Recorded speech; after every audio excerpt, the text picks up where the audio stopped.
안녕하세요. 이번 시간에는 회원가입을 위한 슬롯들의 동작을 다이어그램으로 그려서 알아보도록 하겠습니다. 슬롯이 5개가 있는데요.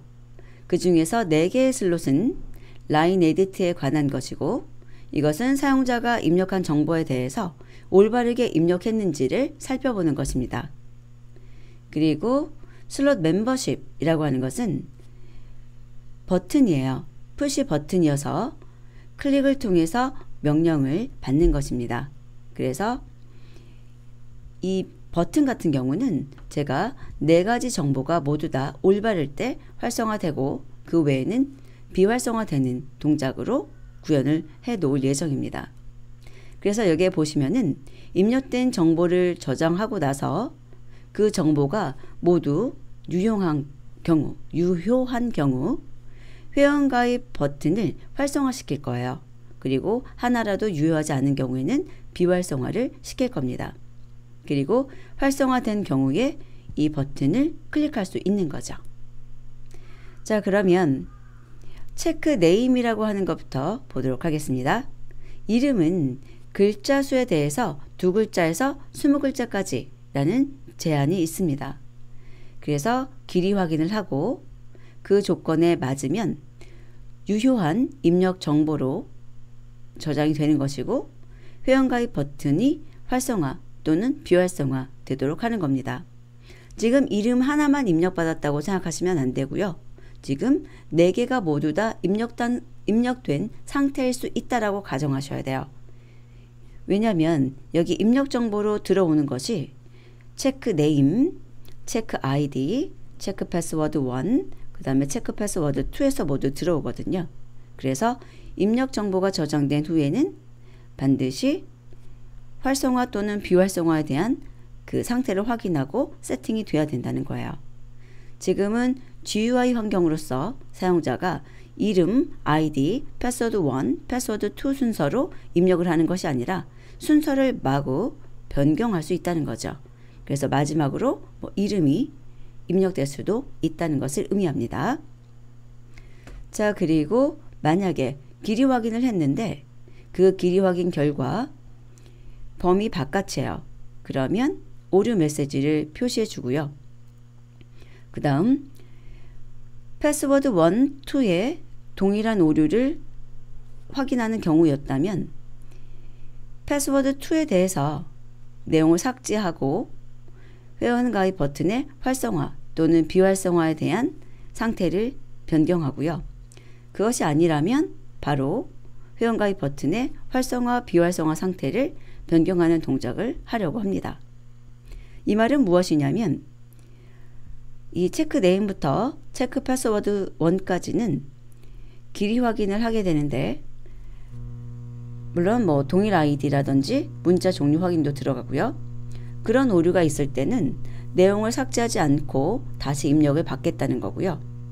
패스워드 2 같은 경우에는 내용을 삭제하고 다시 입력을 받겠다는 것을 의미합니다. 자, 그리고 슬롯 체크 아이디라는 것은 아이디 입력을 받는 것인데, 기존의 회원 정보 중에서 동일한 아이디를 갖는 것이 없어야 돼요. 그래서 동일 아이디가 없는 경우에만 길이 확인을 하는 과정을 통해서 입력 정보 유효성을 판단하게 되고요. 만약에 동일 아이디가 있었다면, 그 말은 없는 게 아니라면, 즉 동일 아이디가 있었다는 거죠. 그때는 오류 메시지를 표시하고 나머지 프로세스를 진행합니다.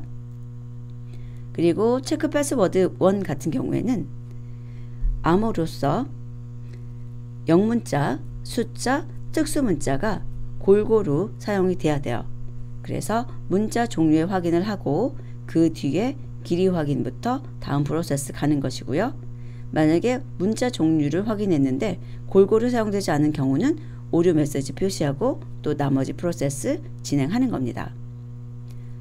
그리고 슬롯 체크 패스워드 2 같은 경우에는 패스워드 1과 패스워드 2가 동일한지 판단을 하게 되고요. 만약에 동일하다면 유효한 입력 정보로서 저장을 하게 되고, 만약에 동일하지 않다면 오류 메시지 표시하는 프로세스를 진행하게 됩니다. 그리고 여기에서 회원가입 버튼이 활성화된 상태에서 사용자가 회원가입 버튼을 누르게 되면 패스워드 1과 패스워드 2가 동일한지 여부를 다시 확인을 하게 돼요. 왜냐하면 이 사용자가 패스워드 1과 2에 대해서 올바르게 입력을 한 상태로 그냥 이 회원가입 버튼을 눌러주면 좋은데 올바르게 입력을 하고 난 상태에서 또다시 변경을 하는 경우가 있을 수도 있기 때문이에요. 그래서 마지막으로 한 번 더 확인을 한다는 거죠. 그래서 동일하지 않은 경우에는 또 오류 메시지 표시를 하고요. 동일한 경우에는 파일에 저장을 하고 그 다음 입력된 데이터들이나 초기화해야 될 것을 모두 다 초기화한 후에 가입이 되었다는 메시지를 표시하고 종료하는 것이 되겠습니다. 자, 이런 다이어그램을 그려봄으로써 공통적으로 사용되는 기능들을 찾아볼 수가 있게 되죠.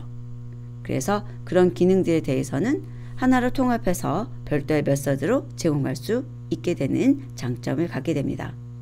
그리고 중간중간에 뭔가 코딩을 하다가 이상한 상황들이 발생했을 때 왜 그랬을까 좀 더 편하게 또 빠르게 찾을 수 있게 된다는 장점이 있습니다. 저도 지금 이 다이어그램을 여러 번 수정했어요. 그리고 굉장히 많이 뭐라 그럴까요? 생각하게 되고 이것을 기반으로 디버깅을 했다는 것이죠. 그래서 그 결과 깔끔한 코드를 얻어낼 수가 있고 뭔가 오동작이 발생했을 때 그것에 대해서 왜 그랬는지 그 원인을 쉽게 발견할 수 있게 되었습니다. 자, 그럼 여러분께서도 이 다이어그램을 보시고 뭔가 좀 더 이렇게 수정을 하면은 좋겠는데 이런 것들을 찾아보시고 혹시 발견하신다면 댓글로 남겨주시기 바랍니다. 그러면 다음 학습에서 뵙도록 하겠습니다.